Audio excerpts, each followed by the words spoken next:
Welcome to the Diary of Discovery, the podcast where we delve deep into the human experience of healing and transformation. I'm your host, Jacky, and each week we will sit down with inspiring individuals who have embarked on their own personal journeys of healing and self-discovery. From overcoming trauma to navigating life's challenges, our guests share their raw and honest stories, offering insights, wisdom, and hope to all who tune in. So grab your favorite cup of tea, find a cozy spot, and join us as we uncover the power of resilience, courage, and the pursuit of authenticity. This is the Diary of Discovery. Welcome back to the podcast, everyone. I am super excited to have the lovely Ashley with us today. So, do you want to tell everyone who you are and where you are in the world? Sure. I am Ashley, also known as Ashley Speaks. I'm located in Maryland, PG County, and I'm so excited to be here today. So, about me, I'm a published author, speaker. My goal is to reach, teach, and empower women to be who God has created and called them to be unapologetically, in whatever capacity that looks like. So, I am a certified coach. I do have a bachelor's in biblical studies, all the technical things, but I feel like life has been the best teacher. And so, walking in purpose is like a faith walk, an obedience walk. And so I'm really just passionate about helping people be who they are called to be. Oh, I love that. I love that. And we're going to be talking about your own personal journey as to how you got here and how you ended up being this version of yourself, which is really incredible. So, do you want to take us back to the start of your own healing journey and when that kind of switch flipped for you to make you go, something has to change? What did that Yeah. look like for you? Ooh. I want to say it started probably about 2014, 2015. Um, I had my first son when I was 18. So we were growing up together. So I remember walking into my apartment, and it was like the supernatural encounter. Like I got stuck. I couldn't go up the steps, couldn't go back the steps. I was like frozen. And I literally heard, "This is as far as you're going to go if you keep doing things your way. By operating at a lower level, you're simply helping the devil." And I'm like, time out, flag on the play. Like, what do you mean? Like, I'm not team devil. What you crazy? And so I'm like, I understood, like, what God was telling me is that by living how I was living and doing what I was doing, I wasn't a threat. I wasn't in position to like live the life he created me for.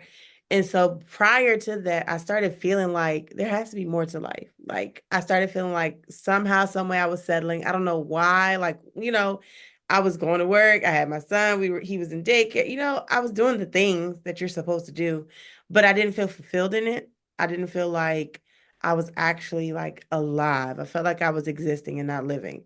And so when that encounter happened, I went upstairs into my apartment, got on the floor, and I prayed and I said, God, take it all away. Take everything away that I've built.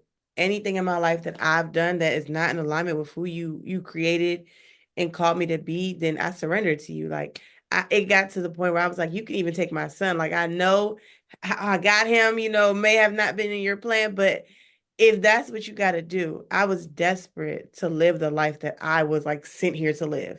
And so I believe that was the start of my healing journey because at that moment, I had nothing to lose, but I felt like I had everything to gain at the same time. I felt like I needed to gain a life of purpose. I needed to gain a life that actually meant something.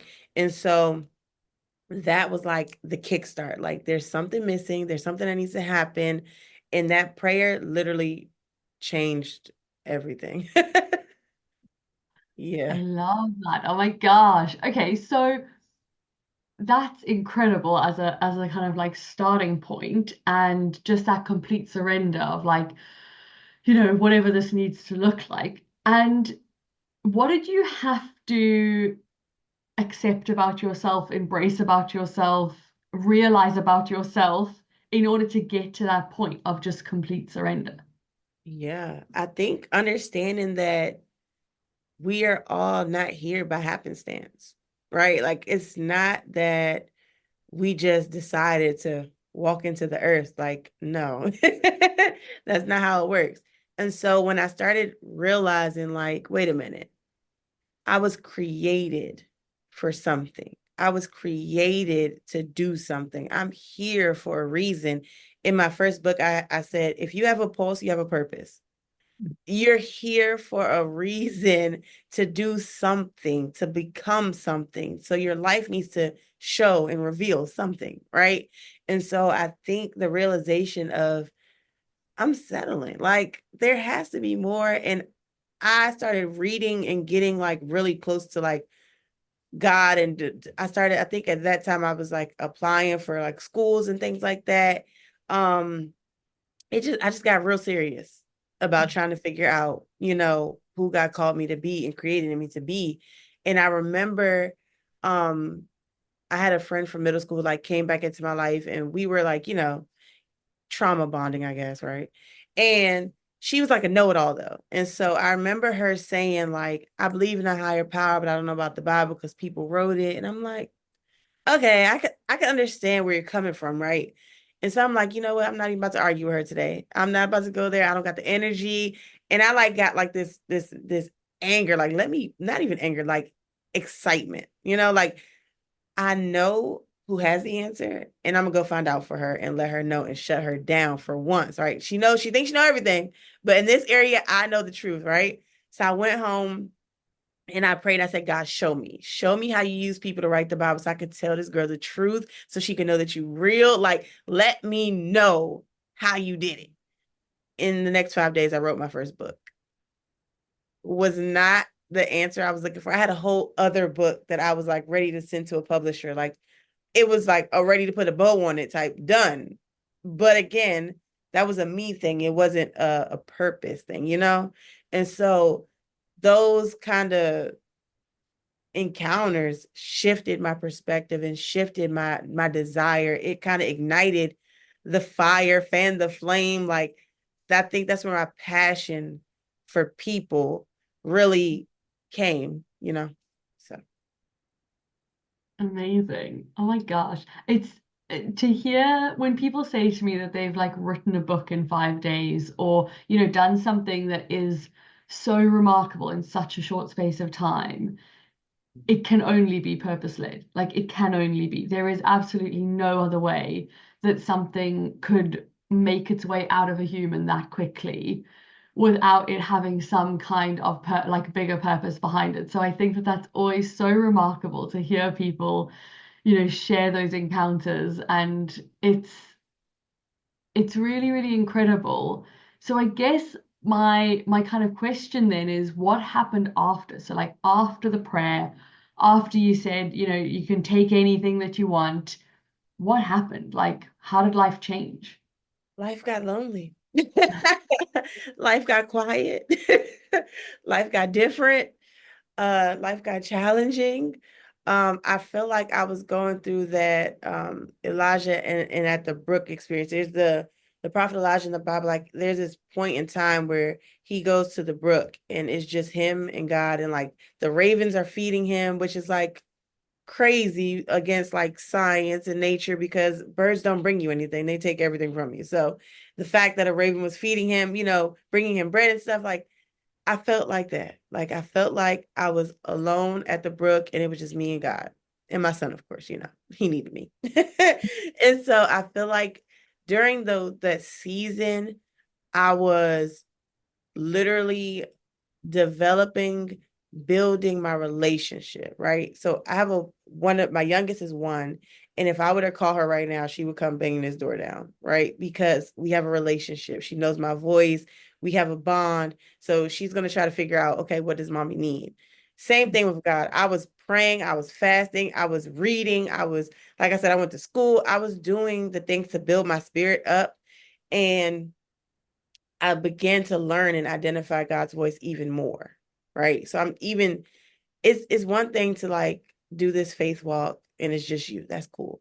But when you have little eyes watching you, it changes the game a little bit. So the way I was living, my son was watching, and my son would say, Mommy, you're going to blow people's mind by talking about God one day.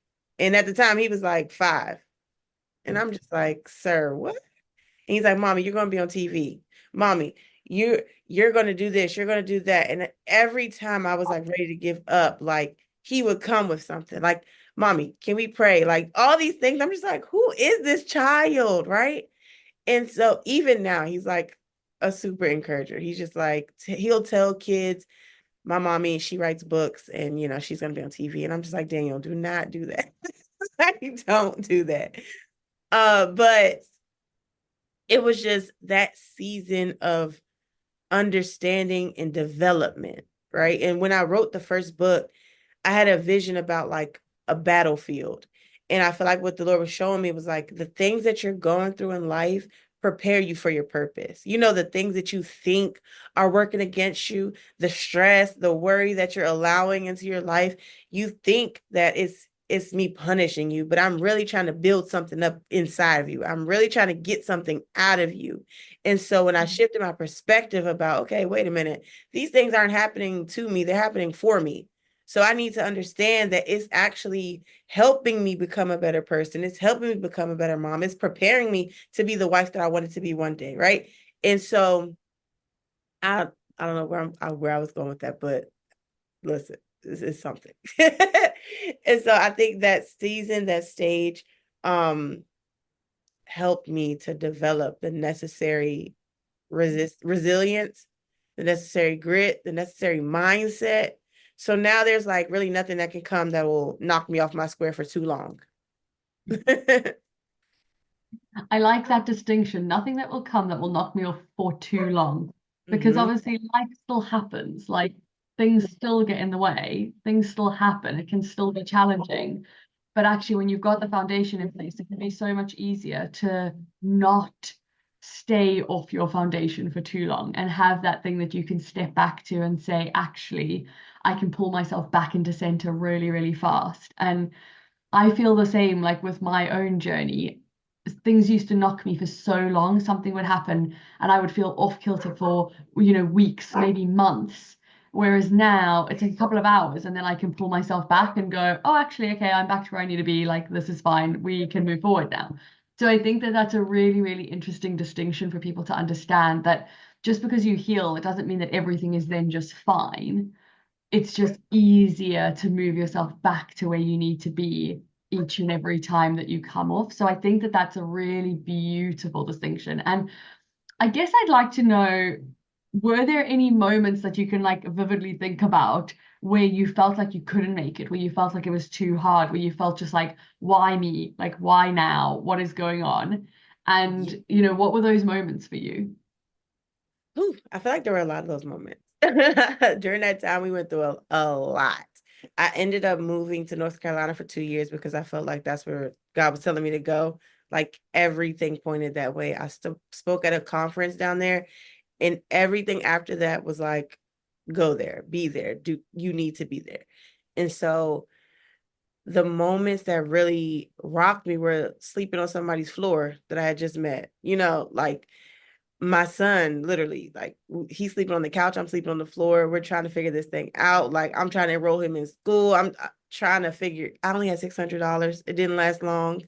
um Before we even moved, like I mean lights getting cut off, I'm like at the bottom, like God, what is going on? I'm doing all this, I changed my entire life, and this is how you repay me? Like I was looking at it as like as if he owed me something, right? Like Jesus wasn't enough. So I'm like, this is not fair. Like, this is not right.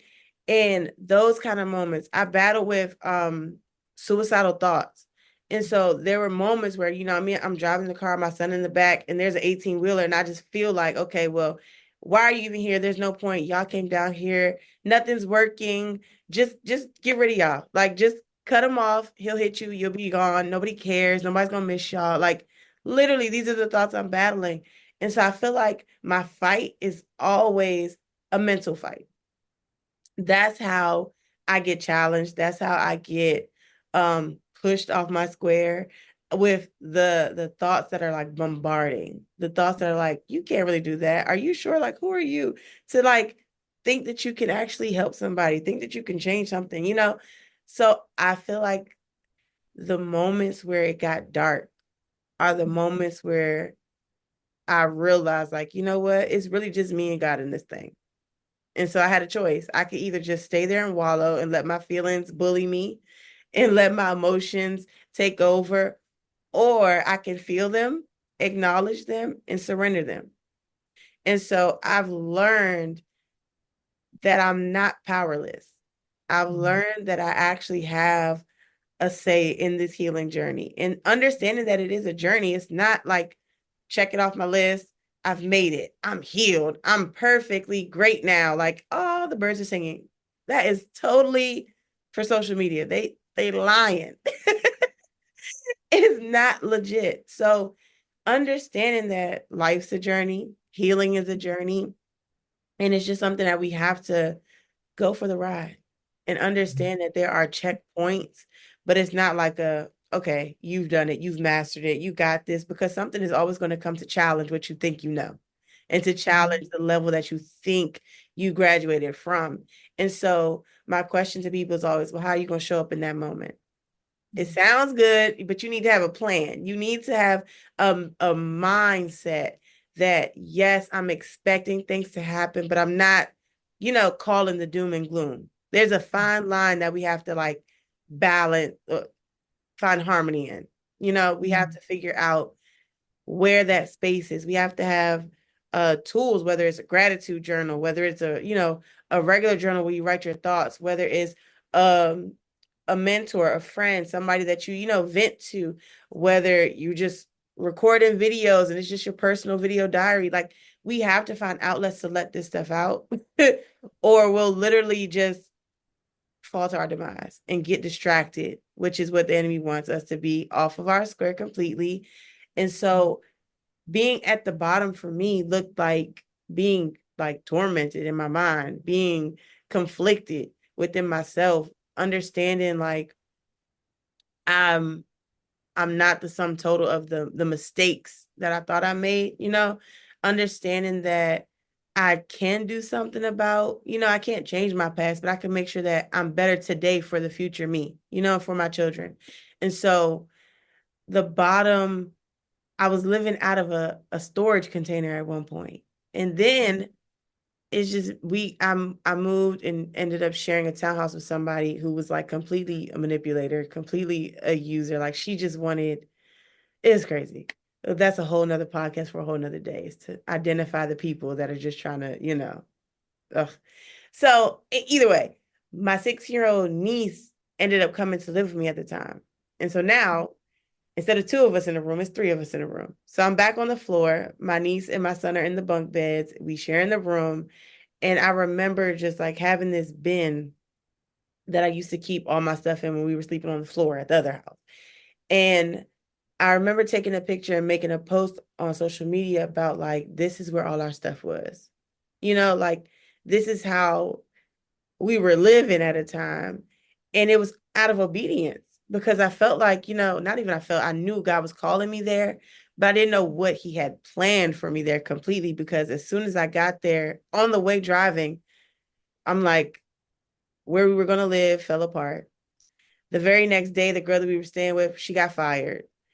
Everything that could go wrong went wrong, right? But then I started, like, I was still hosting prayer calls for women. I was still pouring into people's life. I was still speaking on platforms, and I'm still living out of a storage bin.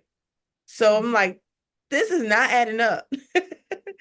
But I remember I ended up getting an apartment, and with an offer letter from a place I didn't even work at. Like, I never even took the job. I just used the offer letter. Like, look, I need to get my son a room, right?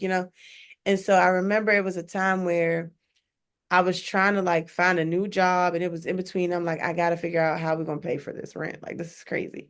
And so I remember hearing God tell me, like, I have somebody that's going to pay your rent. And I'm just like, okay, now I really lost it. Like, because what? Who's doing that? And so I was calling local churches, trying to find help. And I mean, when you at the bottom, that will humble you real quick too. And I remember this one church saying, like, we only help if you're a member here. Okay, well, that's not really kingdom. We only help if you have an eviction notice. Well, that's kind of like a little too late, don't you think? And so I was just getting defeated. Like, okay, I heard what you said, Lord, but it ain't adding up. We about to be back in the car at this point. And so I I called one place and they were like, well, we did just talk to somebody who has a ministry who helps, with rent and everything. I'll call them and see if it's okay to share their info with you. As soon as I hung up the phone, God said, that's your person. So I followed up with them and I was like, yes, please contact them. Let them know, my story and whatever. Longer story short, I go to Panera Bread to meet with the guy at the ministry, share my story. The Lord told me to bring him my book. I brought him a copy and he's just like sitting at the table, like about to be in tears, mouth open. He's like, I can't believe you this young and you're doing all these things. Like you're moving this way. You got this book, you got this kid, he was like completely shocked. And to me, it's just like, I'm doing what I'm supposed to do here. Like I'm just living what I'm supposed to live out. And so him and his wife had a ministry. They only paid about, I think 500 was the max. They paid my entire rent for almost like 8 months. The entire amount. Only thing I had to pay for like was water and trash, like $20. And so that showed me like, even when you're at the bottom, you're still seen. Even when you feel like you're at your lowest, you still matter. Even when you feel like there's no way out of however you got into the situation, there's always an exit. It may not look like how you want, but there's always an option. And so fighting myself, fighting, my mind at times, fighting circumstances and situations, it's a constant battle, but I know that I already have the victory. That's such a good way to look at it. Going through that process and knowing that it's all, it's all going to turn out fine, like it's all going to work. And I think what you were saying earlier about, social media and how it paints this picture of what success is, what life is, how, our relationship should be, how we should move through the world, whether that is as men or as women or as mothers or, like there's so many stereotypes that are painted as to what it should look like. And for pretty much everyone in the world, that's a lie. There are very few people whose lives actually look like the stereotypical painted picture of what the media wants us to believe.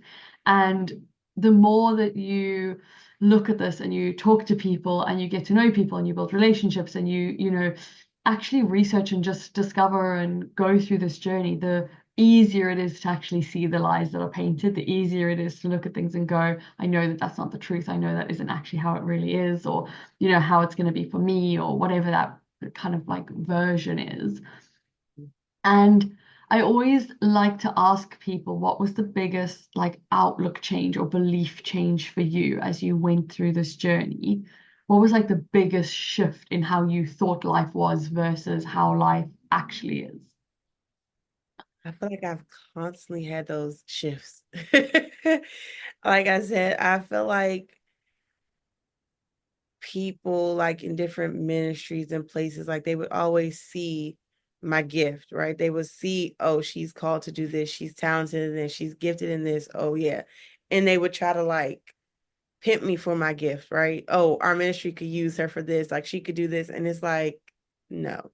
And so after so many times of trying to be like molded into something that other people wanted me to be or used in this way, I was tired of it. And I said, God, let me be basic. Let me just go to work and come home like all these other people who don't have the responsibility of helping people. And I don't like, I'm good.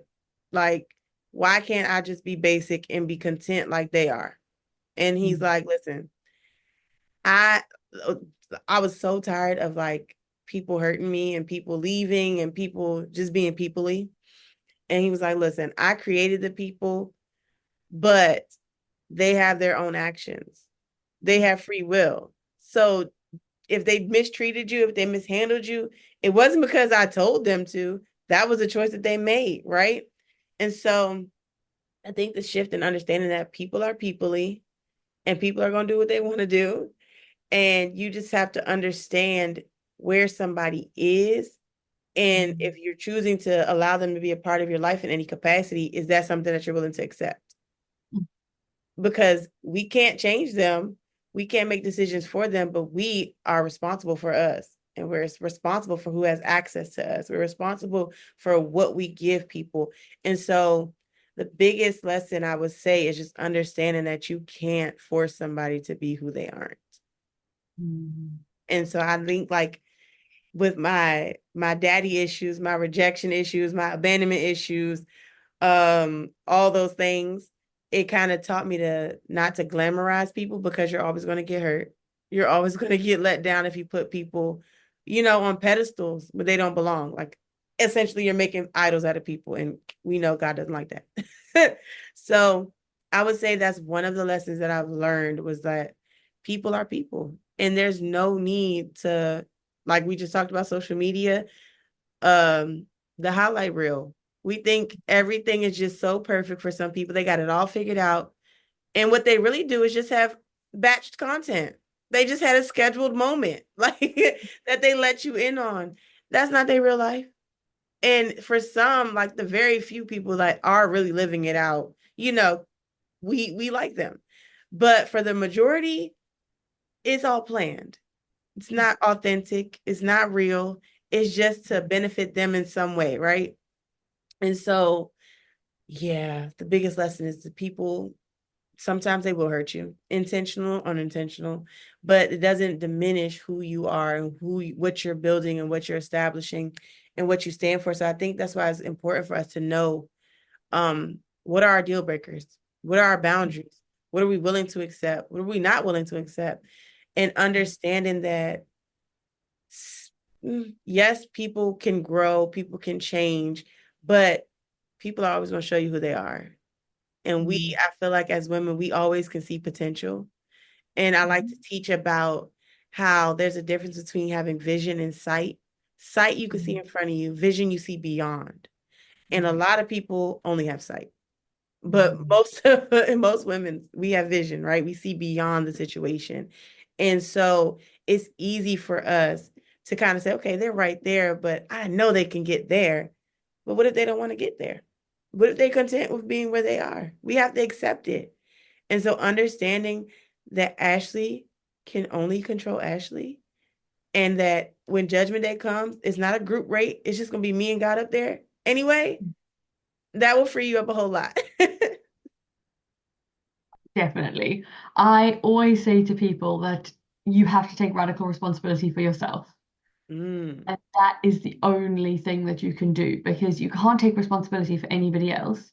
And yes, you can help people on their journeys and you can be there to support them and aid them. And, you could come into somebody's life specifically because you serve a purpose in their life to nudge them onto the right path or help them make the decision that they need to make.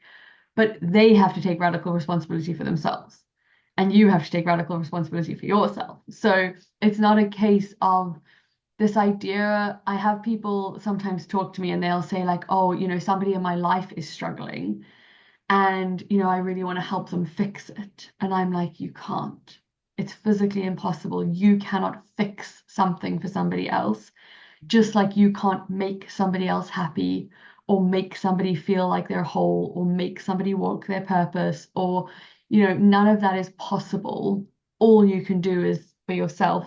You can be your truest version, you can walk your purpose, you can shine your light, you can show up as your whole self. And I do massively believe that when you show up as your whole self and you take radical responsibility for yourself, the people around you will want to mimic that. They will want to start taking responsibility for themselves if they want to stay within your world. And I've seen that very much in my own life as I've gone through and had relationships kind of change, and some fall away and some get stronger, and all of these kind of different things. And it always comes down to that thing of, I am willing to take radical responsibility for myself. I'm willing to say when I've messed up. I'm willing to say when I've gotten it right. I'm willing to back my own corner. I'm willing to cheerlead myself. Like, I'm willing to do so many things that society says is wrong for women to do. And, the only way that we succeed and the only way that we help other women succeed in the world is by doing exactly that and standing up and speaking and shouting for ourselves and like going through that place. So I think that that's really, really incredible. And I know obviously you've written your book, and like that's amazing. But how else did you start to kind of step into this world? Because you were saying I was just like I just wanted like a basic job to go home, like not have to worry. And obviously that wasn't the path. That wasn't the path. So like tell us that path of like wanting a basic job to where you are now. Yeah, yeah. I didn't get that answer. Okay. It didn't happen. And I like recently asked him again, like, why can't I be basic? And he's just like laughing at me, like, girl, bye. So I'm just okay, I'm not called to be basic, fine. But um now outside of, so I got the degree, I got my certification in coaching because I felt like my passion is of course to help people, but I want to do it in excellence. I don't want to just say, okay, well, this is what you should do, this is that. Like I need to back it up, right? Like of course I got God, I got Holy Spirit, but I need to back it up with like some practical things. You have some people that just like, oh, just pray it away. That's not going to work. Okay. It's not happen. That's not all you need to do. You need to pray, but you also need to be practical. You also need to do the work. You also have to dig deep. You also have to sign up and go to therapy. You also need to find a coach. You also need to do these things to make sure that you're not leaving yourself open to fall back to who you used to be. And so, um, since my basic plans failed, I've since yeah, coaching was my main focus after that. And so personal development coaching, business coaching, helping women like start their brands, start their businesses, write their books, um, start their ministries, all those kind of things has been like the main focus since then. I do also work for a nonprofit as well. So I'm an HR and recruitment manager in that sense. So helping people, in another way. So yeah, I'm thinking about going back to school now for management and leadership. And so things to just I'm always looking to get better. I'm always wanting to know more so I can help people become better. And so that's been like my mission behind everything that I really do is just figuring out how I can sharpen my gifts, sharpen my knowledge, so that when I do encounter the people that are assigned to me in life, I'm prepared. And I'm not saying, oh, well, wait a minute. And even if I don't know something, I'm going to go find out. We're going to figure it out together. We're in this thing called life together. You're not alone. And I feel like since I've battled, like the abandonment issues and rejection and things, I feel like that's a driving force is not letting people feel like they're doing life alone because we're called for community. And so even when we're transitioning through life and going through our things, we always just want to be seen. We always want to be heard. We want to understand like we're not by ourselves. And so I think in doing, like the women's groups and writing the other books, like I've actually published 4 books, I think. My last one was a children's book. I did a collaborative book with 7 other women called the Girl Code Manual. And then I did a devotional, 31-day devotional. And so it's always like tools to help us understand like we're not by ourselves. So I hope that answered the question. Absolutely, absolutely.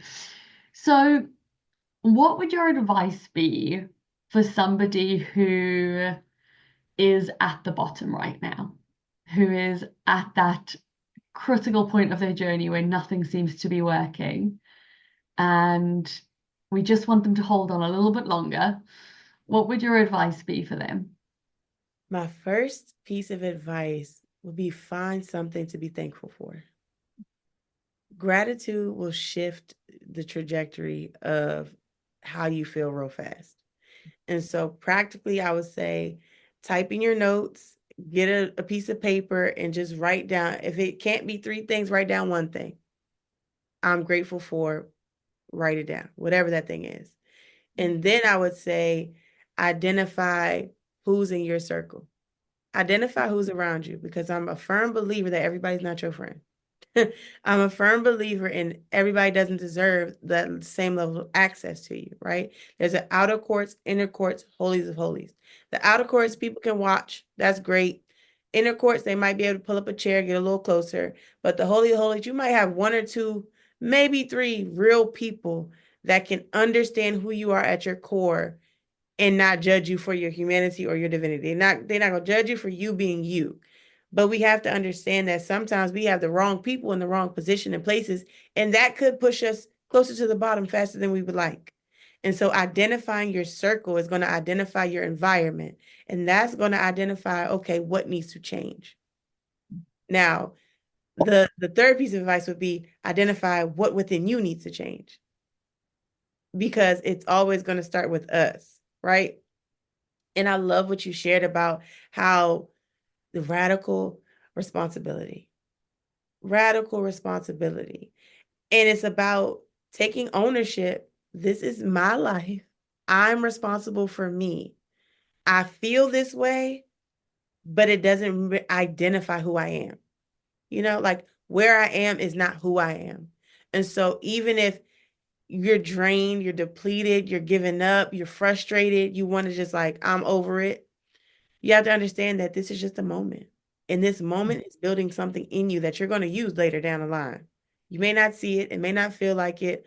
Of course, you'd rather be on top of the world, at the spa or something, somewhere better. But right now, there's a lesson to be learned. And so, my prayer would also be, God, what are you trying to teach me in this season? Because the faster you learn the lesson, the faster you can pass the test.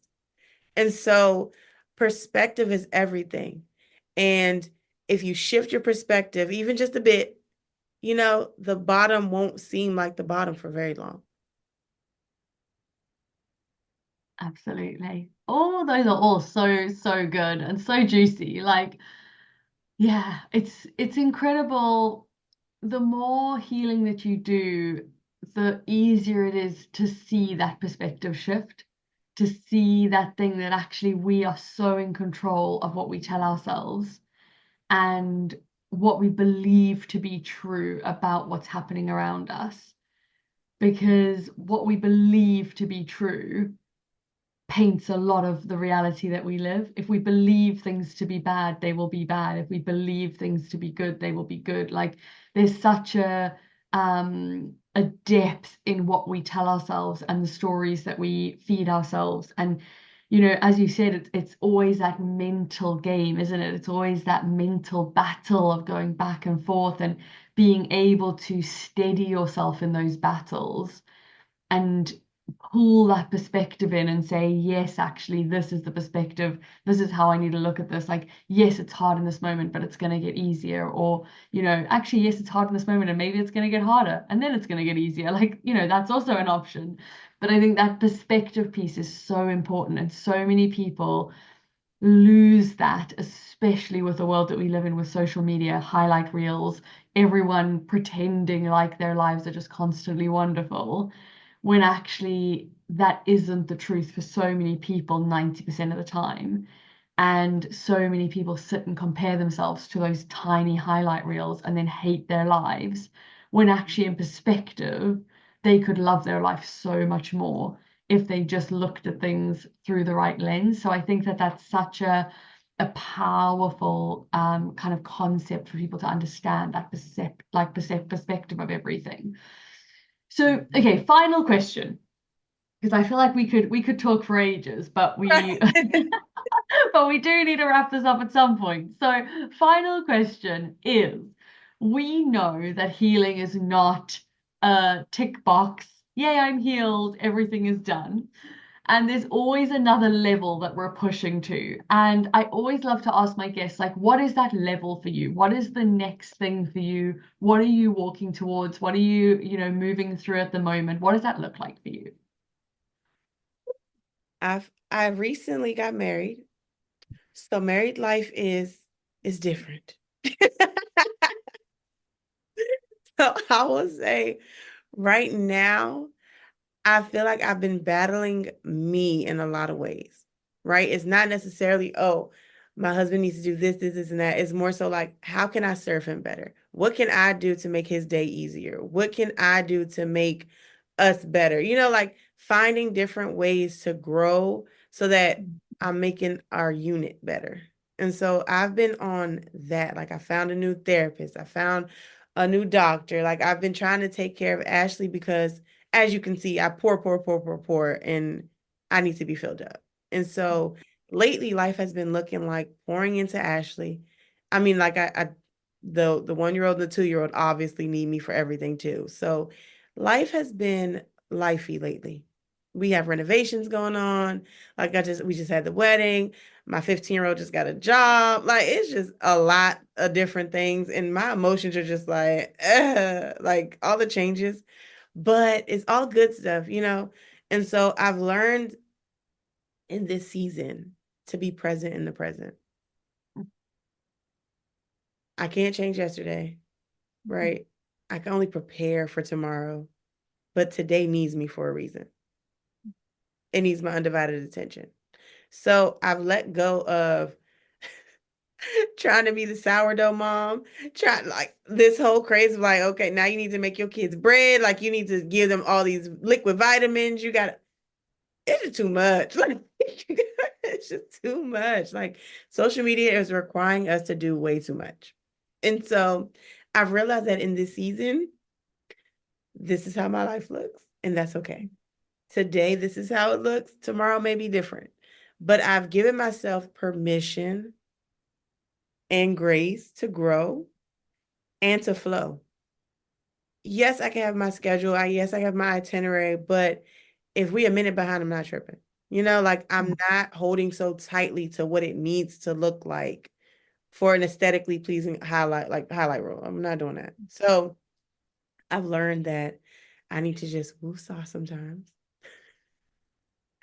and be present and be grateful for this season, because yes, it's a lot going on and things are happening. Like I just said, I just applied to school, another college yesterday, actually. And so, you know, that is looking like another thing, of course, like why not add another thing to the plate?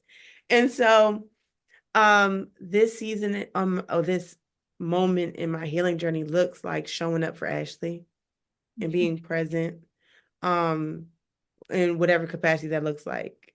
And like now, of course, I'm still adding stuff to the plate for some odd reason, but I feel led in this season also to like get women together still. So like I started a new group the other day. I'm doing all these other things. And so it's productive. This part of the healing journey is productive in a lot of ways, but I'm giving myself grace ultimately to, you know, some days, okay, that didn't get done and it's okay. The email list isn't consistent yet, but it's okay, you know? So grace is what this journey looks like at this moment for me.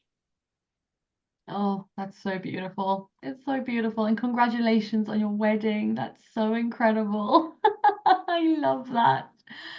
Thank you so much for sharing with us, for, just being so honest about your own journey and what you've gone through and how other people can potentially take some action to walk this path. I think it's so incredible to hear stories from people all over the world that have gone through different things, that are in different stages of their healing journeys, because I think it's so important for people to see that this is a journey. It is not a single moment or a single tick box or, a once-off thing.